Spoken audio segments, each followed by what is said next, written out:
வெண்பொங்கல் வைக்க போகிறோங்க. 150 பால் ஊற்றி அரிசி களைஞ்சி அதில் ஊற்றிருக்கோங்க. அரிசி வந்து 1/2 கிலோ அரிசின்னா 100 பருப்பு, பாசிப்பருப்பு. 1/2 கிலோ அரிசிக்கு 100 பாசிப்பருப்பு போட்டு வெண்பொங்கலுக்கு போடலாங்க. பொங்கலோ பொங்கல், பொங்கலோ பொங்கல், பொங்கலோ பொங்கல், கிழக்கு வடக்கு பொங்கலோ பொங்கல்.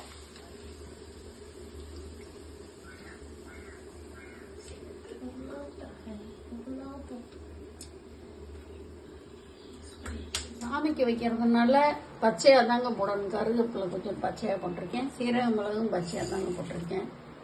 நெய்யும் ஊற்றிடலாங்க.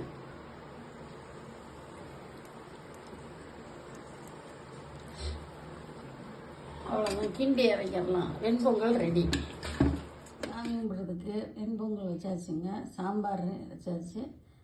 சாமி கும்பிட்டு சாப்பிட்லாங்க.